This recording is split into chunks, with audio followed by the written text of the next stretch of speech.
Previously on #Main Goals, inaral na namin ang basic firefighting procedures, first aid, and emergency commands. Ikot lang. Ay! Mare! Ilan ba?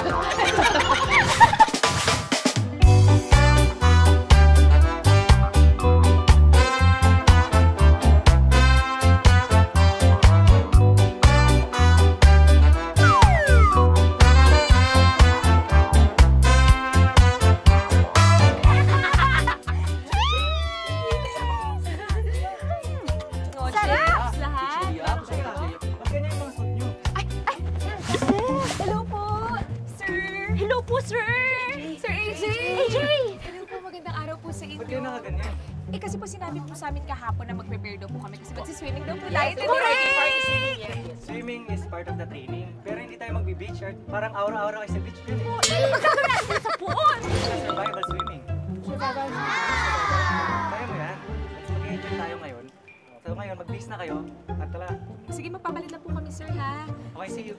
See you po, sir. Sige po, thank you. Mga mare, hindi ba natin mahirap to? Ano ba? Kaya nga, best, huwag na natin tuloy. Hindi gawin na natin. Tapusin na natin. Kasi nakakaya dun sa mga kamingos natin na inaantay itong training na. Kaya mo sila. Hindi na natin. Ito, ayan silang nanonood. Ang joke lang po. Nakakaya sa mga kamingos natin. Samahan niyo kami dahil gagawin namin to. Gagawin natin to. Yes, gagawin namin. Gagawin namin to dito sa #Main Goals!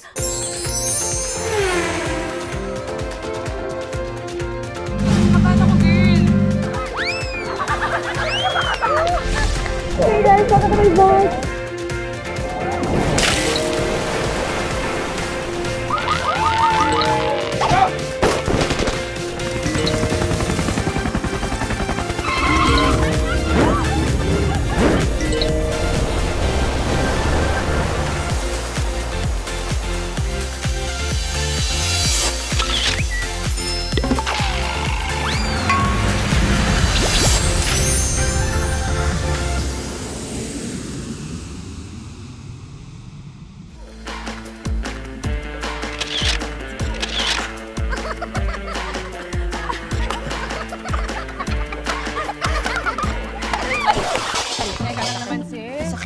Kasi naman todo aura eh. Kasi kabang-kaba ako.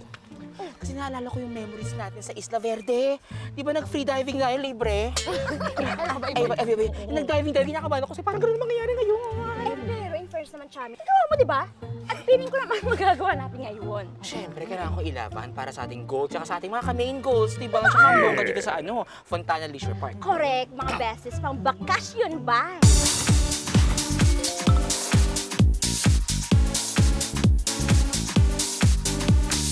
Oo, tsaka alam niyo ba? A partner talaga ng Fontana, ang Omni Aviation. Sa survival swimming. Churot! Ito na simula na nga natin. Kanina pa nag-ate si Sir AJ. Opo. Yes, si Sir AJ ang ating ditching instructor. Ready na kayo for our survival swimming? Bye, sir! Sir AJ! Thank you for showing up! Familiar ba kayo sa survival swimming? May alam ba kayo doon? Bakit po sobrang importante ng survival swimming sa training ng pagiging flight attendant? Kasi ang pagiging flight attendant naman is hindi lang naman puro service lang eh. Ako lang pagiging flight attendant kasi is a safety custodian sa taas. Papa. Hindi naman lahat na pag nagkaroon ng emergency, maglaland na lang kayo bigla sa runway eh. So paano pag water? Kailangan aware din kayo kung paano gagawin nyo pag nag-ditching na kayo. Ano po muna yung ditching? Kasi karamihan, Yes. alam namin ditching ay yung hindi sumisipon. Nag-ditch kayo sa tubig eh. Sir, what if naman po kung yung FA, nag-a-apply ng pagiging FA, hindi marunong lumangoy? So, as in zero po talaga. Walang background. Walang background. Marami naman din nag-apply na gano'n. And then eventually naging FA pa rin naman sila. Yung sa pagte-training naman po, gaano po kadaling yung tubig? Kasi sa ocean, usually. Kasi ito, like for example ito, 5 feet. Opo. And then pag pumunta ka sa gitna, mga 6 feet, 7 feet na siya. Ay, lunod na ako nun. Warning mo nga. Okay lang, masanay ka talaga. Kasi di ba sir, May naka-life life vest vest naman. kami? Life vest naman. Meron ba time sir na tatanggalin namin yun? Or wala? Pag during emergency, ay hindi na. So hindi rin namin tatanggalin sa training? Hindi na. Ay, bongga. So pero sa simula natin, wala muna kay life vest. Bakit naman ganun? Oo. Kailangan marunong muna kayo maglangoy, or Ayoko na. mag-stream, mag-freestyle, gano'n. Uy, bakit ka lang? Magkakaroon, wag ka naman magtampo. Ha? Ikaw naman. Hello, ikaw ang nakadive sa atin nung diving natin. Eh kasi kumalma na ako nung naka-live vest, pero kailangan ka lang. Exciting naman to, mag-enjoy naman kayo. Promise sir ah. Tama, sir. Mapapagod lang kayo. Talaga? Sir? Talaga? Sige, hug niyo nga ako. Malayo. Parang ibang sir, tuloy na nga natin. sige na. Ito na, dumiretso na tayo sa first Opo. part. Ano pong gagawin, sir? Dapa ka na. Hoy, sir! Ano ba? Ayusan ang shoe. Chami, bend over. Marunong ka mag-freestyle? Yes, we're swimming. So, sa freestyle naman, nakaganyan yung kamay mo. Ano po? So, pag nakaganyan yung kamay mo, eventually, ililigay mo ito palikod. Ito po. Palikod, and then, balik mo ulit dito. Dapat Yan, graceful. yan. Parang butterfly. Oh, yan. Yan. Ayan. Para po yung butterfly. So, gaganon ka lang. Ang hirap. Sige. Sige, malapit ka na matapos. So, next natin is floating naman. Floating? Biga? Oo. Huy! Ay, nahiga na. Teka lang. Sensya na, sir. Meron lang mga kailangan ayusin. Sir, may kamyas eh. Sir. Yan, ganyan. Hindi pwedeng ganyan. So, kasi may life vest ka naman dyan. May May lang. life vest ako. Panginoon po, sir? Naka-point ka ng pot. So, Pots. Colorist pala, colorist. So, for now, sir, okay na itong pinakita ni Chami. Opo. Kaya naman po, no? Kaya mo naman. Oo naman. Kasi nandiyan ka. Hoy! Mag-aaral tayo dito. Mag-training tayo. Oo nga. Okay, Sir AJ, ready na kami. I Opo. think.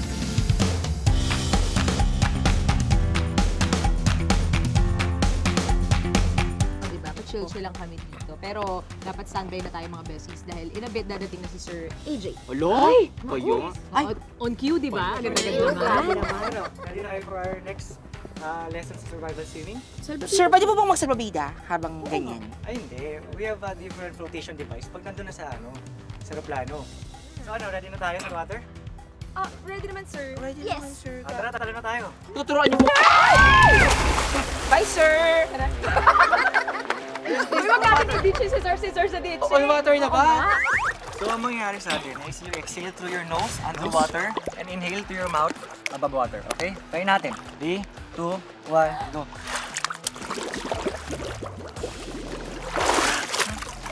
So now, familiar naman na kayo. Yes po, So ang next natin is streamline. Ang streamline naman, andito kayo. So water, andito kayo. And then yung kamay nyo, ganyan. Okay, gets? You're back against the wall. Tapos itutulak nyo yung sarili nyo, going here. Yan, sa 3, 2, 1, go!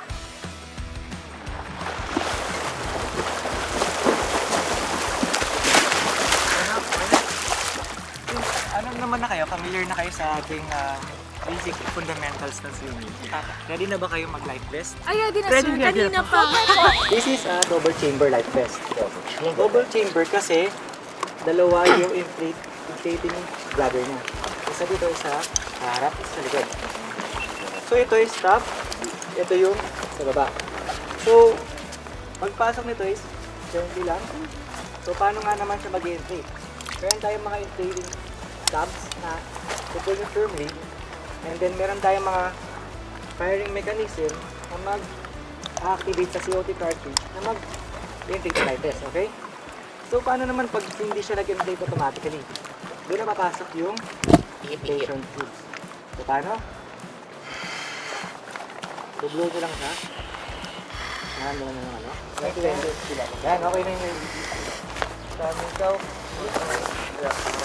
So paano naman pag hindi siya sobrang ano naman, tight nung pagkaka-inflate nyo. So pwede nyo siya pinutin dito, to deflate. Ayun nyo, tumasa na lang sa kanan, mas malalim. Meron nga. Liliit. Pwede nyo, paano ready na kayo? Ready na po. Talo na tayo?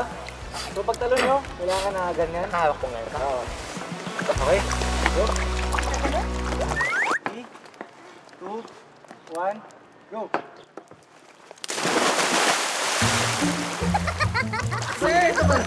Kasi pinauna namin yung mga pasahero. Di ba ganun na yung sa atin? Okay ha? Sasabi. Easy ha? O ngayon tayo na. Tayo na, mga bestie. One. Captain. Ako huli. Yung piloto. Oh. Grabe. So kasi sa tubig, sobrang lamig nung, minsan sa ocean sobrang lamig. Ang pinaka-risk kasi, ang hazard kasi is yung pagkaroon kayo ng hypothermia. Yes. So ang pinaka-importante yung gawin, i-conserve nyo yung heat sa katawan nyo. Bigay nyo sa armpit yung hands nyo. Ipit nyo. Tapos, dikit nyo sa sarili nyo. So paano pag sobrang talagang lamig? So doon na papasok yung magkakaroon kayo ng huddle. Kayong mga pasero, cabin crew, for example, kayong mga cabin crew, kayo mag-instruct sa mga passengers kung paano yung gagawin. So una natin information is the human line. So, kunyari kayong tatlo. Sige, let's try. Tara, silisa. Ako sa'yo, Cha. Go. G, So, sa gawa akin. rin kayo ng sarili nyo lang. Two lines. Ayan. Ganyan Ipit pa. ko ayan, sa kilikili ko. So, yan tinatawag na human line. Human line. So, gagawin nyo yan, if ever nagbubuo pa lang kayo ng, nag-gather pa lang kayo ng mga pasero. So, ang gagawin natin next is the human circle. So, form kayo ng circle. Friends forever! Ito yung ginagawa natin para, for example, na hindi talaga tayo matagal pa rescue, wala tayong survival raft. Yan yung pwede natin gawin at least magkasama-sama tayo. So, ayan, bibigyan ko kayo ng drill. Opo. Himatay doon. Partner. Tapos yung gagawin nyo is dadalhin nyo yung isang pasahero. Gagalin nyo doon. Doon. Oh, di ka lang. Okay? Opo. Saan po hawa ka sa dito? Sa baba.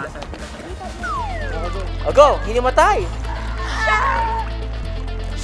Tapos nadagana na rin ako. Naku, Chichi, nadigat ka ka, Sir AJ. Uy, sorry. Ay, naku, hinimatay si Sir AJ. Tulong! Sir AJ. Ayun. Ang gagawin nyo for your exam, Ay, so... later, Essay? is tatalon kayo na naka-life vest. Apa. Then kukuhanin nyo yung pasahero. Then babalik nyo kung saan kayo tumalon. Hello? Okay? Pero ang gusto ko is hindi kayo yung naglalakad. Apa. Kasi may isa nadadaya eh, naglalakad na Chami ko nadadaya. Hindi ako. Namangoy kaya ako kanina.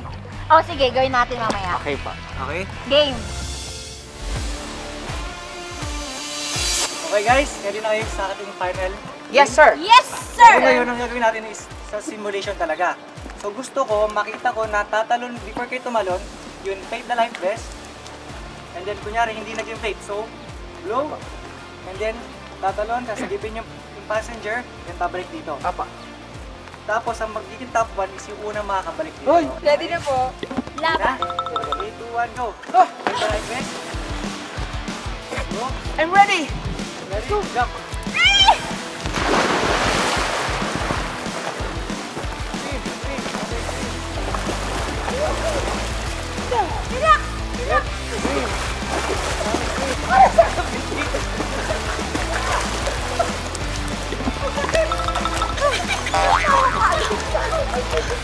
Grabe naman si May, no? Number 1. Ano, sisiw lang ba? You're safe! Yes, sir! Pasado ba, sir? Sir, pasado? Tingin ba pasado? Nag-swim ako, sir. Ako confident, hindi ako mapak sa floor. Ako naman, pag Oo nga, para may umapak sa floor eh. Sino yan, sir? Name drop. Dapat ulitin, no? Dapat ulitin nung umapak sa floor. Mag-isa, sagipin ang lahat. Hi! So this concludes our training. Oh. Thank you. Sana may natutunan kayo sa ating DT class. Meron pa. Yay!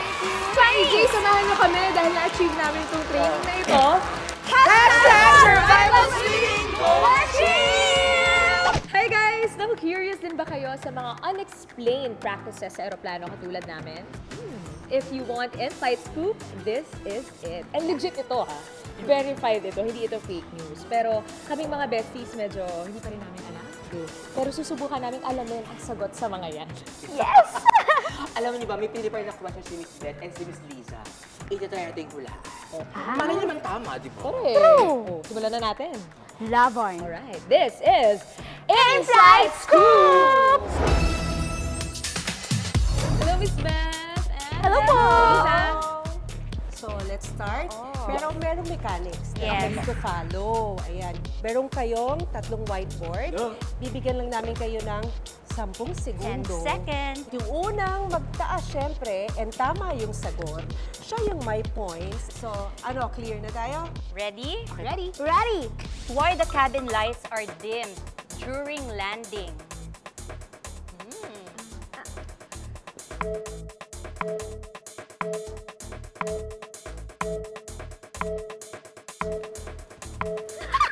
Show your answer. Raise your answer. Okay, si Chami. Ano yan? I'm To see what is happening, di ko pa natapos. Akin po, to see if there are any problems outside the aircraft. Para mahanap ang ano? Signal! Signal? Ano natin? Siguro, no, obvious kung sino yung mas malapit yung answer. It's Yay! to see if there are any problems outside the aircraft. Yes. Mas Oh, naka-adjust na yung mata Naka-adjust mo. na yung So, mata mo. makikita mo rin pati kung anong nangyayari sa labas. So for the second question, how to unlock toilets from the outside in case of emergency?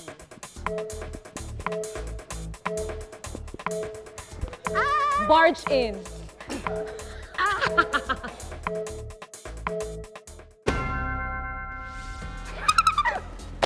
Kick the door. The door? What about you? Kumatok! Oh my gosh. Tama po, di ba barge in? If you notice, may nakasulat na lavatory, right? From the outside. So you just lift it up. Yun yung mga sekreto eh. So you can unlock it from the outside. So for our third question, anong indication na may small fire nang nabubuo sa aircraft?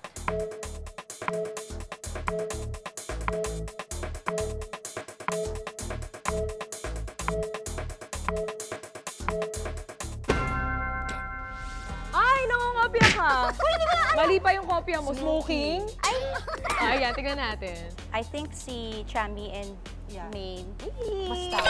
mas tama. Hindi smoking. Not smoking. Yan ang Smoking is not cause. allowed anymore. Yes. Let's proceed to our fourth question. How do flight attendants communicate during a flight kung nasa kanya-kanya silang mga stations?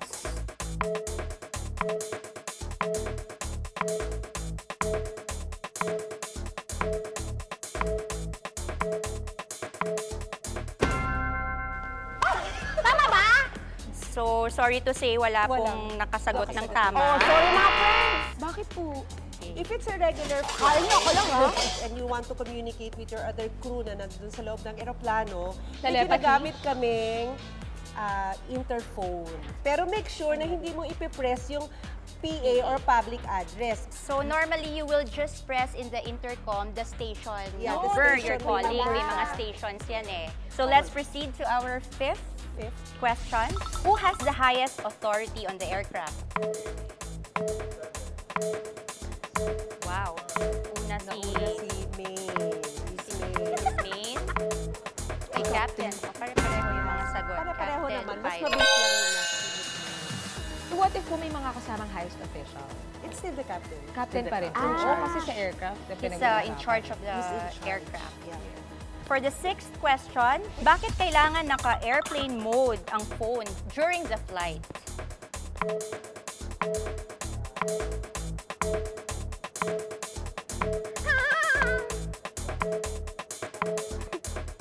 Don't be shy. Show your answers. Tama ba?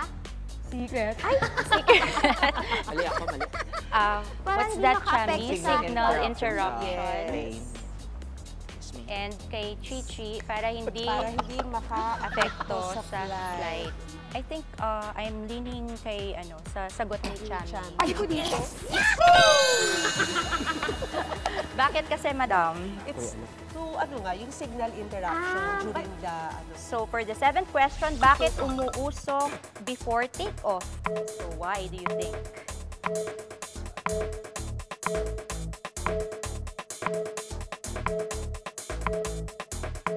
Lumalabas yung aircon. Nasa sa bahay. Lumalabas yung Yung gamit na Sabi aircon. yung pinto. Yung I think I believe it's Cham. Cham. It's temperature change. Yes. Actually, yun po yung tanong ng karamihan. Bakit nga po ba? Because it's a mystery. True. They say there's this explanation na once the captain turns on the air conditioning system inside the cabin, nagkakaroon siya ng rapid condensation. O, di ba may science? So for our last question, last na lang. Bakit laging naka-open ang window before take-off and landing?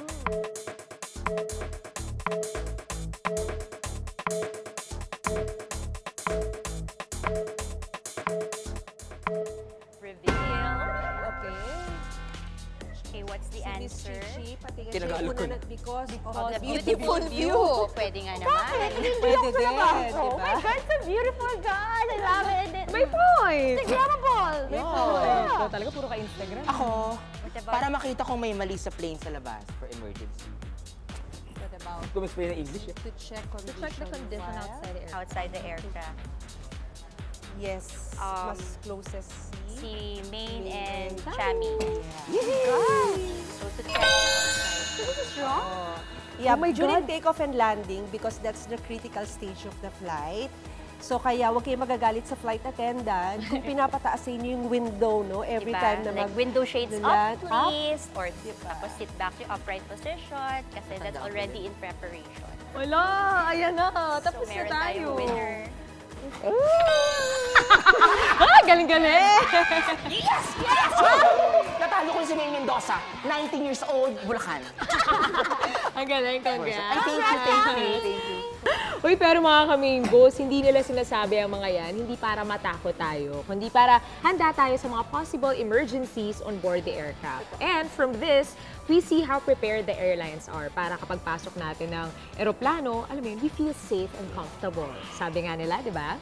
Flying is the safest mode of transportation. Yes. Kumbaga sabi nilang ng airline is, don't worry, we gotcha. Yeah. Thank you, Miss Liza and Miss Belle. Thank you po. Thank you also. Sana marami kayong natutunan ngayon sa mga itinuro sa amin ni Sir AJ at hindi lang naman ito para sa mga gustong mag-FA o piloto, kundi para sa lahat na din, lalo na kapag mayroong mga hindi inaasahang emergencies, diba? Yes, para sa mga taong mahilig sumakay ng eroplano, mag-outing, mag-swimming, o sa mga bagets. Correct. Para habang bata pa lang, alam nyo na ang mga dapat gawin. O, tignan nyo nga, na-survive natin itong survival swimming. True!